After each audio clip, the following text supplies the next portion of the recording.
We never really lose someone until we stop thinking about them. Helen Keller, have you ever felt the ache of someone important leaving your life, leaving a void that no one else can fill? You see them disappear abruptly, yet you can't stop thinking about them, hoping for a return, even though you know the relationship was filled with barriers and pain. This is the story of many who have loved someone with an avoidant attachment style. Those who hide their feelings, leave, and then come back, leaving your heart caught between hope and despair. But did you know avoidants don't just leave and forget? They go through a complex psychological cycle, battling within themselves, a painful journey they often don't admit, even to themselves. They don't disappear because they stopped loving.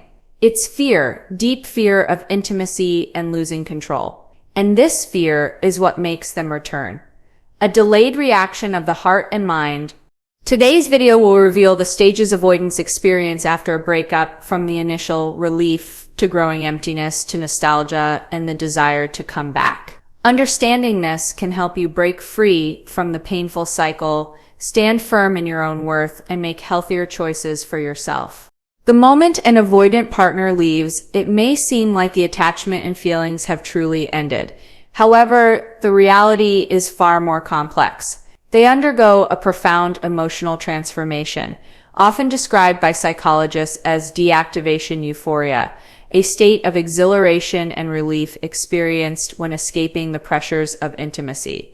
Unlike anxious or securely attached individuals, avoidants do not immediately experience pain or emotional collapse after a breakup. Instead, they feel a sense of liberation, sometimes almost euphoric, as they are temporarily freed from the emotional demands and closeness that overwhelm them. This relief is not because their feelings have disappeared, but rather a psychological defense mechanism to maintain stability. During this phase, avoidants tend to reconnect with themselves, often increasing social activity, immersing themselves in work, hobbies, or friendships that may have been constrained by the relationship. These behaviors serve as distractions from the pain of loss and help them avoid confronting their emotional vulnerability. In the first 1 to 4 weeks after the breakup, avoidants frequently recall the pressures and demands their partner placed on them. But this recall is selective. They focus on moments of feeling overwhelmed or constrained, reinforcing their belief that ending the relationship was necessary to preserve their autonomy and peace of mind. This is a crucial point. Avoidants do not leave because they no longer love. They leave because intimacy feels suffocating.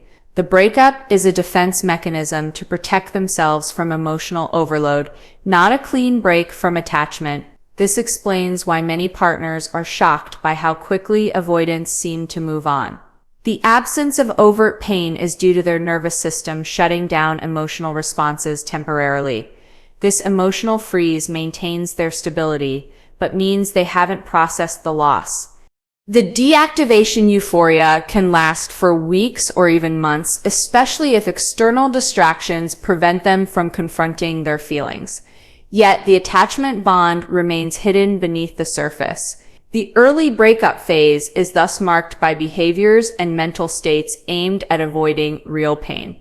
Avoidants compensate by engaging socially, forming new connections, or even starting new relationships to fill the void and distract from loneliness.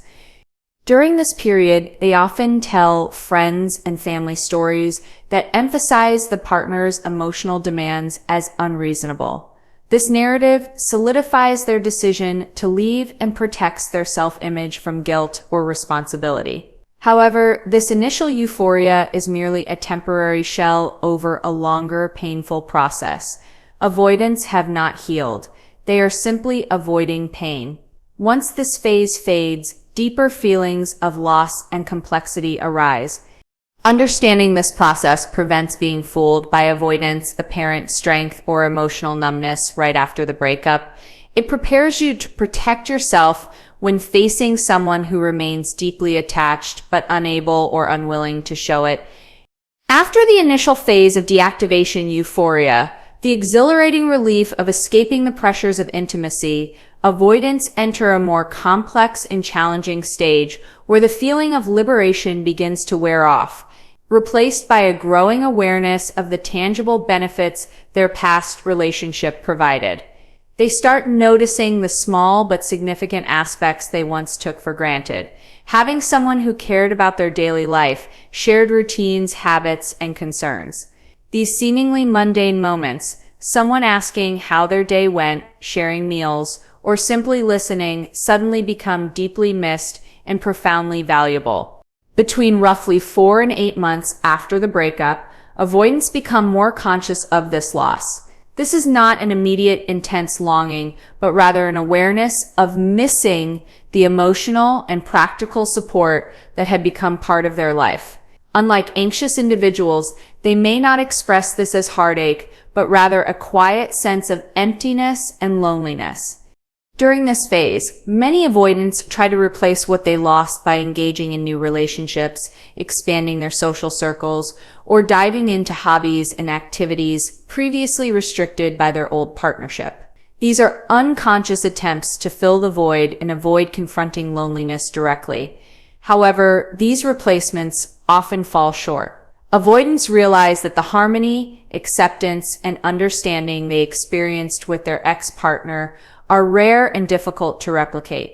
New relationships might lack the emotional resonance or mutual accommodation that the previous one provided, leading to feelings of disappointment and increased isolation. Many also face challenges in their personal or professional lives without the support they once relied on. Handling stressors alone, things they once shared, even minimally, heightens their sense of solitude. This triggers reflection on the real value of what they lost, not in terms of romantic passion, but in practical and emotional companionship. This phase marks the beginning of a crucial psychological process for avoidants, recognizing genuine loss even if they cannot or will not label it as such. They may experience internal conflict about their breakup decision, feeling restless or dissatisfied, but attributing these feelings to external causes rather than emotional pain. During this time, avoidants might observe their ex's life from a distance, monitor social media, or hear updates through mutual friends, fueling subconscious comparisons. Yet, due to their attachment style, they rarely admit missing their ex openly, instead masking vulnerability with a facade of independence. Understanding this stage is vital to prevent misinterpreting avoidance emotional distance or apparent indifference as lack of care. It prepares partners and observers to recognize the hidden ongoing emotional processing behind the scenes. Having become aware of their tangible losses and begun grappling with loneliness, avoidants move into the next stage of their journey, one characterized by idealizing their past relationship and feeling compelled to return. The next section will explore the phantom relationship syndrome and how it shapes avoidants' post-breakup behavior. Between 8 and 18 months after a breakup, avoidants often experience what therapists call phantom relationship syndrome. This is the climax phase of their emotional processing, characterized by an idealization of their past relationship and a selective forgetting of the difficulties they once faced. During this stage, avoidants begin to overlook the struggles, pressures, and pains that led to the breakup. Instead, they focus on the positive memories, moments of harmony, care, understanding, and acceptance that their ex-partner provided. Qualities that are difficult to find elsewhere, making the loss feel profoundly significant.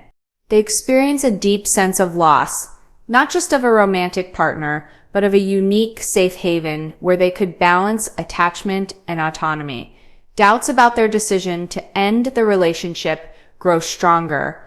They start to wonder whether leaving was truly the right choice.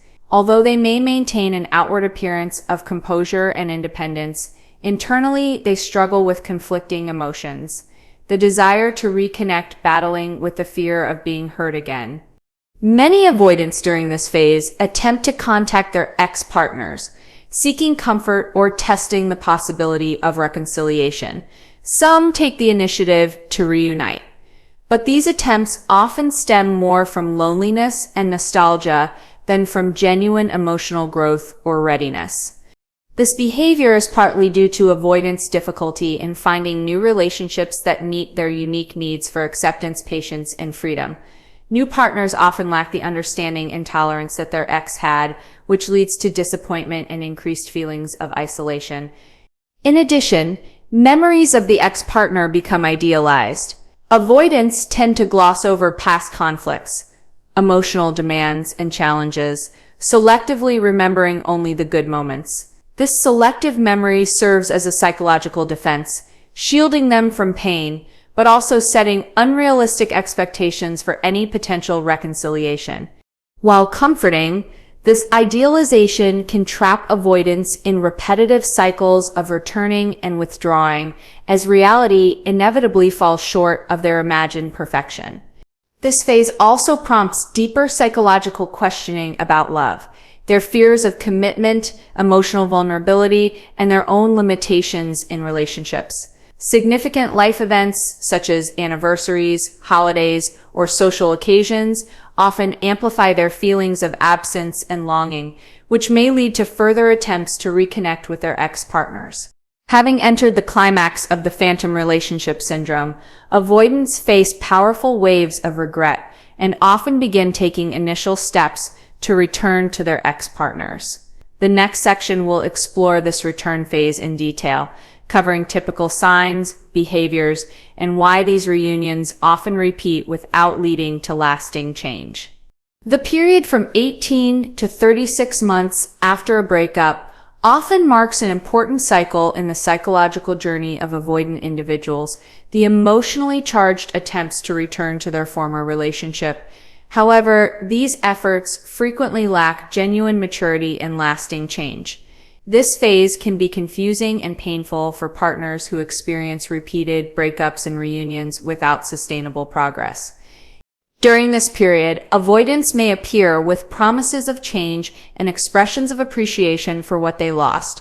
They might claim to have realized the value of their partner and express willingness to make different choices moving forward. However, these promises often stem from transient emotional states, lacking the deep and sustained inner work necessary to truly alter the patterns that contributed to the relationship's initial breakdown. The avoidant attachment system still harbors fundamental fears: fear of being engulfed, fear of losing independence, and fear of emotional vulnerability. When the relationship rebuilds intimacy and requires them to open up more, these fears resurface, causing avoidants to feel pressured and trapped. Their typical reaction is to withdraw emotionally once again, closing off and distancing themselves. This dynamic is the core of the breakup reunion cycle common among avoidants. This cycle can last for months or even years, turning the relationship into a seemingly endless spiral of pain and instability. It deeply affects both parties physically and emotionally.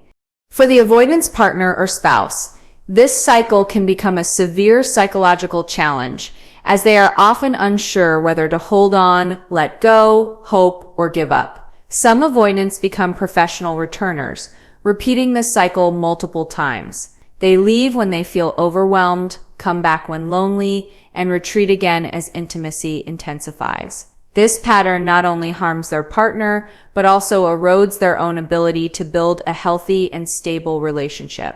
Sadly, most returns are not accompanied by profound personal growth. Avoidants may still be unprepared or unable to confront the fears and emotional barriers that cause their initial withdrawal. Each reunion tends to carry the same old patterns, leading to conflicts and eventual separation again. Thus, despite the hope and promises that accompany these returns, they often bring risks of repeating the same pain or worsening it. This is why many mental health professionals recommend that before considering reconciliation, there should be clear evidence of genuine change, not just words, but consistent actions and personal development. Moreover, understanding this return cycle can help the avoidance partner maintain a realistic perspective instead of being overwhelmed by emotions. They can discern which returns have potential for growth and which are likely to perpetuate pain. Setting clear boundaries, maintaining healthy distance when necessary, and focusing on personal development are essential to protect oneself from prolonged suffering. The breakup reunion cycle is not necessarily a dead end if both partners become aware and committed to change. It requires patience, effort, and especially honesty with oneself. For avoidance, this means facing and working through deep fears, developing emotional regulation skills, and cultivating secure attachment capacities. For partners, it means understanding the cycle's nature, standing firm on boundaries, and avoiding reliance on empty promises. Moving into the next phase, when avoidants attempt to reconnect, the relationship begins to rebuild in more complex ways than ever before. The upcoming section will explore the partner's role in this cycle, how you can recognize the signs, maintain your composure, and protect yourself from getting caught in an endless loop of emotional pain. In the breakup return cycle of avoidant partners, the role of the other partner is extremely important and can often determine whether this cycle continues or ends. Unfortunately, many partners of avoidance unknowingly enable this cycle not because they want to harm themselves, but due to a lack of understanding about the avoidant attachment style and the complex psychological mechanisms behind their behaviors. One of the most common mistakes partners make is maintaining contact or continually giving the avoidant partner chances to return without any clear signs of genuine change. They may forgive easily and hold on with hope that time apart will lead to growth and positive transformation. However, this expectation often becomes a harsh emotional trap. Avoidants operate on a cyclical attachment system where their emotions and needs manifest with delay, often out of sync with their partner's feelings and perceptions. Their return is not always motivated by psychological growth or acceptance of responsibility, but rather by suppressed longing and emotional deprivation. As a result, partners frequently fall into a pattern of unconditional hope and forgiveness, trusting promises and affectionate words without tangible evidence of actual behavioral change. This dynamic teaches avoidants that they can repeatedly leave and come back without consequences or meaningful accountability. To break this painful cycle, the first and most important step is to set clear and firm boundaries. Boundaries are not about being harsh or inflexible, but about respecting yourself and making it clear what treatment you deserve and will not tolerate. Setting boundaries involves multiple aspects, from no contact during the avoidant's absence to refusing reconciliation unless there is clear evidence of emotional maturity. You need to determine what you can endure and what you cannot, protecting your peace and self-worth. Time and space, specifically a no-contact period, are among the most effective tools to give both you and the avoidant partner room to reflect, mature, and clarify true feelings. This time also allows you to build your own independent, fulfilling life, strengthening your resilience and reducing vulnerability to toxic cycles. Independence here means more than material or financial. It means emotional and mental strength. When you truly value yourself and stand firmly on your own, you are less likely to be fooled by empty promises or emotional returns. You can make wiser choices and avoid falling back into damaging patterns. Another vital piece of advice is to learn to accept genuine change, not just words. Real change is shown through consistent, stable actions, not temporary declarations. An avoidant who has grown emotionally will show steadiness, willingness to face intimacy challenges, and won't retreat under pressure. By demanding these clear criteria, you uphold a healthy standard, not only because you deserve it, but because it is the only way for the relationship to grow sustainably. Ignoring warning signs means risking falling into the same painful loops again. Moreover, seeking support from mental health professionals or supportive communities can provide you with tools to manage emotions, maintain boundaries, and foster personal growth. Staying grounded and informed helps protect you from the emotional pitfalls that avoidant attachment often creates.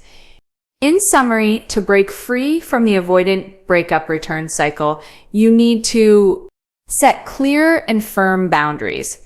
Implement no contact periods to allow space for growth. Build independence and emotional autonomy. Only accept the avoidant partner back when there is clear evidence of real change, demonstrated through actions, not just words. Seek professional support if necessary. By doing this, you not only shield yourself from repeated harm, but also create the possibility for a mature, secure, and healthy relationship, or simply move forward on your own healing and personal development journey. To conclude our exploration of the breakup return cycle of avoidant partners, the most important takeaway is this: a return does not always mean true change. Avoidants may come back for various reasons, sometimes out of longing, sometimes loneliness, or simply because their attachment system operates on a delayed emotional timeline that doesn't align with present feelings. However, you deserve a healthy relationship where change is demonstrated through consistent actions, not just words. Loving yourself and respecting your boundaries is the first step toward building a fulfilling and happy life, whether or not someone else is by your side. Instead of sacrificing your peace, value, and happiness for an endless cycle, you can choose to stop, set clear boundaries, and move forward with strength and deep understanding of yourself and your partner. Love with an avoidant is not a battle to change them at any cost.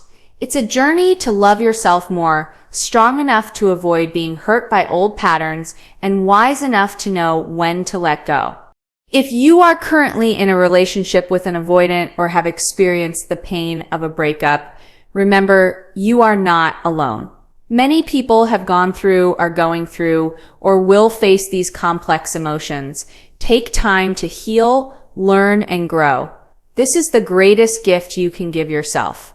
Ultimately, never forget that true love is a blend of respect, understanding, and the ability to walk together through all circumstances.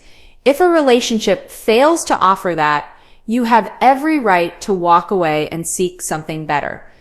Hold on to your worth. Don't lose yourself for empty promises that don't align with actions. Only when you truly love and respect yourself can you welcome a love that is genuine, healthy, lasting, and deeply meaningful. Thank you for joining this in-depth exploration of avoidance psychology and emotional recovery. We hope this video has inspired you to love and care for yourself more deeply. Don't forget to subscribe to the channel so you never miss our upcoming content on psychology, attachment, and personal growth. Hit like if you found this helpful, and leave a comment with your own experiences. See you in the next videos where we continue walking the path toward emotional freedom and lasting happiness.